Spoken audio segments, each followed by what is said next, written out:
आप सबको पता है कि 7 सितंबर से चंद्र ग्रहण लगने वाला है, लेकिन चंद्र ग्रहण का असर क्या होगा, ये हम सब कुछ और क्या करना चाहिए क्या नहीं करना चाहिए, ये सब कुछ हम जानेंगे इस पॉडकास्ट में। हमारे साथ ज्योतिषाचार्य डॉक्टर नितिशा मल्होत्रा जी हैं, बहुत स्वागत है आपका ज्योतिषाचार्य जी। और चंद्र ग्रहण क्योंकि 7 सितंबर से लग रहा है, तो सबसे पहले यही जानते हैं कि इसका असर क्या होगा। जी, सभी को राधे राधे और सभी को जय माँ पिताम्बरा। देखिए, चंद्र ग्रहण है क्या, हमारे बायोलॉजिकल जो हमारा फिगर है, हमारा हार्ट दिखता है, हमारी किडनी दिखती है, हमारी हड्डियाँ दिखती हैं, लेकिन हमारा मन कभी नहीं देखा जा सकता, ना हमारी आत्मा कभी देखी जा सकती है। और अगर हम पूरे यूनिवर्स को देख रहे हैं तो कोई ग्रह नहीं आपको दिख सकता नंगी आंखों से, लेकिन चंद्र देवता और सूर्य देवता को आप साक्षात देख सकते हैं। तो चंद्र और सूर्य हैं क्या? सूर्य हमारी आत्मा है, चंद्र हमारा मन है जो हमें दिखाई नहीं पड़ता है। हाँ। लेकिन जब डेथ होती है तो ये साइंस भी कहता है कि कुछ मिलीग्राम हमारा वेट कम हो जाता है डेथ से कुछ मिनट पहले, 1 मिनट पहले और 1 मिनट बाद, क्योंकि हमारी आत्मा और हमारे मन का भी कुछ भार होता होगा ना। हाँ। तो ये साइंस भी मानता है। दूसरा, जो सूर्य है वो हमारा पिता है और जो चंद्र है वो हमारी माता है। राजा सूर्य है और जो रानी है वो चंद्रमा है जी। अब इसके साथ साथ अगर हम देखें तो पॉलिटिक्स, जितनी भी राजनीति है वो सूर्य से देखी जाती है, लेकिन जितनी भी प्रजा का मन है, डिप्रेशन है, एंजाइटी है, जल से आने वाले जितने भी दिक्कतें हो सकती है, जितने भी ऐसी आपदाएं आ सकती है, वो चंद्रमा से देखी जाती है। आप जानते हैं जब भी चंद्र ग्रहण पड़ता है या पूर्णमासी आती है तो पागल खाने में एक्टिविटीज बढ़ जाती हैं, या जल से संबंधित सुनामी आ जाती है, कुछ ना कुछ ऐसा पूर्णमासी के समय हमें देखने को मिलता है, राइट। तो चंद्र ग्रहण है क्या? जब चंद्रमा किसी पापी ग्रह के साथ जुड़ जाता है तो उसे ग्रहण लगता है। स्पेशली राहु या केतु उसे ग्रहण लगा सकते हैं। अब साइंटिफिकली हम क्या जानते हैं कि चंद्र ग्रहण तब लगता है जब सूर्य, पृथ्वी और चंद्रमा एक सीध में आ जाते हैं, तो चंद्र ग्रहण लग जाता है। उस दिन पूर्णमासी होती है। तो 7 सितंबर को पूर्णमासी लग रही है और 7 सितंबर की रात को, क्योंकि पूर्णमासी तो 7 से 8 को रहने वाली है, 7 सितंबर की रात को 9:58 से शुरू हो रहा है ग्रहण काल और 1:26 तक रहने वाला है। लेकिन जो ग्रहण की जो स्थितियां एक्टिवेट हो रही हैं वो 8:58 से शुरू होकर 2:25 तक रात्रि में रहेंगी। इसलिए जो 1:26 पे जो उनको मोक्ष मिल रहा है वो उस समय मोक्ष नहीं मिल जाएगा, वो मोक्ष मिलते मिलते 2:25 हो जाएगा अर्धरात्रि। इसलिए जो ग्रहण है ये भारत पर और कई देशों पर अपना असर दिखाने वाला है। और भारत पर क्या इसका असर क्या पड़ेगा? अब हमने देखा कि हिमाचल प्रदेश, उत्तराखंड का क्या हाल है जी। जल से संबंधित क्या क्या आपदाएं वहाँ पे आई हुई हैं। आयुषी जी, अब हम देखेंगे कि दक्षिण भारत जो समुद्र, श्रुति जी सॉरी, अब यहाँ पे कट कर सॉरी श्रुति जी, अब हम देखेंगे जो समुद्री क्षेत्र है, जितना आपका बॉम्बे है या तमिलनाडु है, ऐसे क्षेत्र जहाँ पे स्पेशल समुद्र है, जहाँ पे वहाँ पे बहुत बड़ी आपदा आने वाली है, क्योंकि आपका जल एलिमेंट पूरी तरह से एक्टिवेट हो रहा है। हाँ। और ये जल एलिमेंट हम लोग जैसे जहाँ पे नदियाँ हैं, अब दिल्ली में भी आप देखिए जमुना नदी का स्तर बढ़ा हुआ है, या जहाँ जहाँ नदियाँ है श्रुति जी, वहाँ पे भी हमें देखने को मिलेगा। अब क्योंकि चंद्र ग्रहण लग रहा है तो ये भी हम जान लेते हैं असर के बाद कि इसमें क्या करना चाहिए और क्या नहीं करना चाहिए। देखिए, चंद्रमा हमारा मन है। पहले तो मैं लोगों को कहूँगी इस समय आप निराश मत होइए।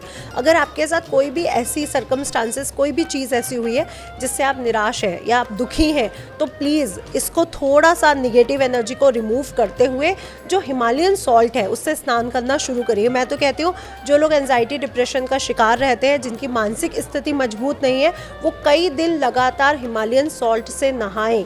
और ग्रहण के बाद आपकी जितनी अंगूठियाँ हैं, जितनी मालाएं हैं, जो भी चीज़ आप पहनते हैं, उन चीज़ों को भी शुद्ध करिए। अगर आप गोल्ड की चीज़ें पहन रहे हैं, गोल्ड की चीज़ें देखिए जो लॉकर में है उन पे ग्रहण का असर नहीं होगा, क्योंकि वो एक जगह बंद पड़ी है। अच्छा। लेकिन जो चीज़ें पहनी जा रही हैं उस पे उसका असर होगा, इसलिए उनको भी गंगा जल से धोना बिल्कुल भी ना भूलें। इस बात का ध्यान रखें। लोग तुलसी दल डाल देते हैं भोजन में, भोजन नहीं करते हैं, सब कर लेते हैं, लेकिन जो चीज़ हमने पहनी हुई है, हमारी घड़ी है, घड़ी हमारा समय बताती है, ज्वेलरी हमें गुरु ग्रह को, चंद्र ग्रह को स्ट्रॉन्ग करती है, क्योंकि स्त्रियां या पुरुष सबसे ज्यादा गोल्ड पहनते हैं। तो आपको वो जो आभूषण है आपके उसको भी शुद्ध करना जरूरी है। देखिए कपड़े तो हम धो के ही पहनेंगे, है ना, और जो कपड़े हमारी अलमीराज में वहां तक ग्रहण का असर नहीं जाएगा, इसलिए जो आपने पहना है उसको धोना बहुत जरूरी है। तो गंगा जल से शुद्ध करना बिल्कुल ना भूलें। दूसरी बात, चंद्र ग्रहण का जो सूतक काल रहता है वो 9 घंटे पहले से आरंभ हो जाता है, जो 12:57 से दोपहर से आरंभ हो रहा है। इसलिए मंदिर के जो पट हैं, जो मंदिर के पर्दे हैं, वो 12:57 से लग जाएंगे जी। तो मंदिर आप दर्शन नहीं कर सकते हैं। इस दिन आपके पितृपक्ष भी शुरू हो रहे हैं, तो 12:30 से पहले आप पितृपक्ष की पूजा अपनी कर सकते हैं। इसके बाद नहीं करनी। आपको जो भी करना है शुभ कार्य, इस दिन किसी का नामकरण संस्कार नहीं होगा, इस दिन कोई भी विवाह, कोई भी शुभ कार्य, क्योंकि पूर्णमासी है तो कई लोग कथा करते हैं विष्णु जी की, कई लोग शुभ कार्य करते हैं, इस दिन कोई भी शुभ कार्य नहीं होगा, ये वर्जित हो जाएगा। सूतक काल से शुरू करके ग्रहण के मोक्ष तक नाखून काटना, सोना, खाना खाना, ये सब वर्जित रहता है। अब आप कहेंगे इतना टाइम तक किसी का भूखे रहना तो बहुत इम्पॉसिबल हो जाएगा कि जल पीना, तो मैं आपसे कहूँगी सूतक काल में आप अगर तुलसी वाला जल या तुलसी वाला भोजन ग्रहण कर रहे हैं तो कर सकते हैं, लेकिन जो ग्रहण काल है यानी 9:58 से पहले भोजन आपको कर लेना है, इसके बाद आपको भोजन नहीं करना है। स्पेशली अगर ध्यान रखें तो पूरे 9 बजे से पहले आपका भोजन हो जाना चाहिए। तो इसका मतलब कि सूतक काल में हमें श्राद्ध भी नहीं करना होगा? सूतक काल नहीं, में क्या श्राद्ध तभी कर मैं कह सकते रही हूँ हैं? 12:30 से पहले आपको श्राद्ध कर लेना है, सूतक काल में श्राद्ध नहीं करना है। जी, आपने बिल्कुल सही कहा। अब हमें इसमें सावधानियां क्या बरतनी चाहिए? ये भी बहुत अच्छा क्वेश्चन है, क्योंकि गर्भवती स्त्रियों के लिए तो सावधानी है। आपकी सास के द्वारा या माता के द्वारा जो भी चीज़ें बोली जाती हैं, जैसे कुंडी नहीं लगाई जाती है, किसी चीज़ को बंद या लॉक नहीं किया जाता है, माचिस नहीं जलाई जाती है, चाकू से कुछ काटा या पीटा नहीं जाता है, कैंची नहीं चलाई जाती, सुई धागे का प्रयोग नहीं किया जाता। तो जो भी आपके घर के रिचुअल है उनको वो करिए। अब आप कहेंगे इसका लॉजिक क्या है जी, ये क्यों नहीं किया जा सकता? आप एक गर्भ को धारण किए, गर्भ जो धारण किए जो स्त्री है वो एक पोर्टल है, जिस समय एक जन्म होने वाला है, ये एक जगह है जहाँ से वो आत्मा जन्म लेगी, तो आप एक सेंसिटिविटी के उसमें है।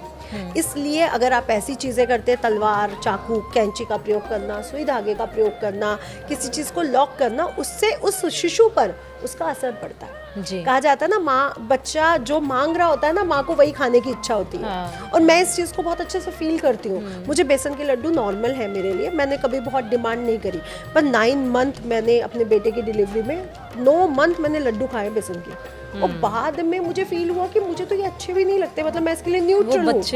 और वो बच्चे हाँ, और आज भी वो इतना बड़ा हो गया, उसको बेसन के लड्डू बहुत पसंद है। मतलब कुछ दो या ना दो, उनको बेसन के लड्डू दे दो।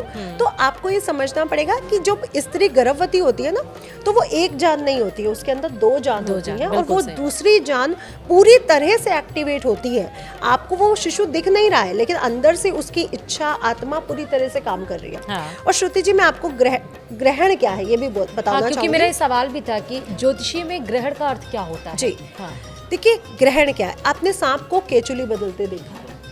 जब उसकी स्किन खराब हो जाती है, जब वो चल नहीं पा रहा होता, उसको आंखों से दिखना बंद हो जाता है, तो वो अपनी केचुली बदल देता है, जिससे वो एक नई ऊर्जा का संचरण उस पे हो जाता है। जी, हम लोग भी जब बूढ़े हो जाते हैं, हमारी हड्डियां खराब हो जाती है, हमारी स्किन खराब हो जाती है, हमें एजिंग आ जाती है, हम अपने शरीर हमारा खराब हो जाता है, तो हमारी मृत्यु हो जाती है, और उसके बाद हम एक नया जन्म लेते हैं। ग्रहण भी बेसिकली यही प्रक्रिया है, जन्म और मृत्यु। यानी हमारी पहले मृत्यु होगी, उसके बाद हमारा जन्म होगा।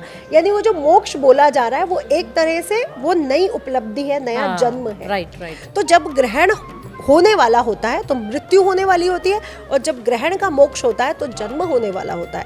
तो चंद्र ग्रहण एक ऐसी प्रक्रिया है जिस समय ग्रहण चंद्रमा को लगता है, वो उसको खाता है। ऐसा ही समझाया जाता ना कि उसमें वो जा रहा है, उसने खा लिया और फिर चंद्रमा बाहर निकल आया।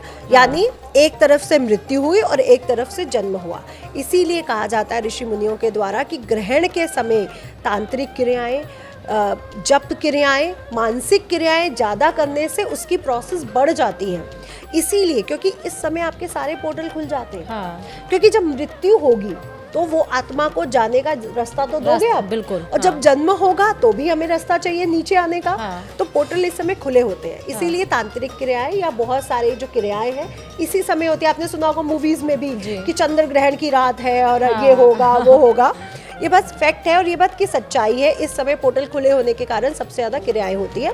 और नॉर्मल मनुष्य इस समय क्या करे, मानसिक जाप करे आप अपने कुल देवी का, इष्ट देवी का, जिससे भी आप प्रभावित हैं, गणेश जी, शिव जी, विष्णु जी, उनके मंत्रों का जाप करके उस ग्रह को बल दें कि चंद्र ग्रह को हम ये बल दे रहे हैं। इससे क्या होगा, जब चंद्र ग्रह मोक्ष के प्रति आगे बढ़ेंगे, वो हमारी मानसिक स्थितियों को, हमारे मन को संभालेंगे, क्योंकि वो हमारी जन्म कुंडली में, हमारे शरीर में मन के स्वामी है। तो आपने देखा एंजाइटी डिप्रेशन के बाद जब हमें निगेटिविटी हमसे रिमूव हो जाती है तो हमें एक नई ऊर्जा मिलती है, चलो कल से ये काम करते हैं। तो चंद्र ग्रहण के समय मंत्रों का जाप करने से आपको भी ये बल मिल सकता है। बिल्कुल।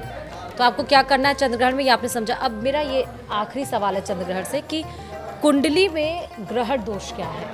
जी, ये भी बहुत अच्छा क्वेश्चन है। जब भी आपकी कुंडली में चंद्रमा केतु या राहु के साथ होगा, जी, आपकी कुंडली में ग्रहण दोष होगा। अच्छा। लेकिन ग्रहण दोष में एक भ्रांति बड़ी फैलाई जाती है कि चंद्रमा राहु या केतु के साथ है तो आपको ग्रहण लग गया। देखिए, ग्रहण में 3 प्लैनेट का होना बहुत जरूरी है। पृथ्वी की जगह तो हम राहु केतु को ले रहे हैं, हाँ। लेकिन सूर्य का होना भी तो जरूरी है ना, क्योंकि जब भी चंद्र ग्रहण लगता है तो सूर्य हमसे 180 डिग्री पर होता है चंद्रमा से, और जब भी सूर्य ग्रहण लगता है तो चंद्रमा और सूर्य एक साथ होते हैं। तो जब भी आप अपनी कुंडली देखें, अगर आपको चंद्र ग्रहण है तो चंद्रमा केतु के साथ होगा और सूर्य आपकी कुंडली में चंद्रमा से 180 डिग्री यानी 7th बैठा होगा, तभी आपको चंद्र ग्रहण है। अगर आप सूर्य ग्रहण देख रहे हैं, सूर्य चंद्रमा एक साथ होंगे, साथ में राहु या शनि होगा। स्पेशली राहु होने पर आपको सूर्य ग्रहण माना जाएगा। लेकिन अगर चंद्रमा सूर्य के साथ नहीं है और आपकी कुंडली में सूर्य राहु इकट्ठे हैं तो आपको सूर्य ग्रहण नहीं है। इसलिए खुश हो जाइए, ये एक भ्रम को फैलाया जाता है, ये मिथ्य है कि सिर्फ सूर्य और राहु सूर्य ग्रहण या चंद्रमा और केतु चंद्र ग्रहण बनाते। इसके लिए सूर्य का भी वहाँ पर होना बहुत ज़रूरी है। इसलिए इस भ्रम को भी हटाया जा रहा है आपके पॉडकास्ट के थ्रू, क्योंकि लोग बहुत डरते हैं हमारी कुंडली में तो सूर्य राहु इकट्ठे हैं। अरे चंद्रमा जब तक 180 डिग्री नहीं है, पूर्णमासी का जन्म नहीं है, तो ग्रहण कैसा? ठीक, ग्रहण तो तब लगेगा ना जब अमावस्या होगी या पूर्णमासी, राइट। तो आपको ग्रहण नहीं लग सकता। जी ठीक है, तो चंद्र ग्रहण के बारे में आपको क्या करना चाहिए, क्या नहीं करना चाहिए, हमने सब कुछ बारीकी से जाना ज्योतिषाचार्य डॉक्टर निशा मल्होत्रा जी से। बहुत बहुत शुक्रिया आपका इस पॉडकास्ट में चंद्र ग्रहण के बारे में सब कुछ डिस्कस करने के लिए। फिलहाल इस पॉडकास्ट में इतना ही। नमस्कार।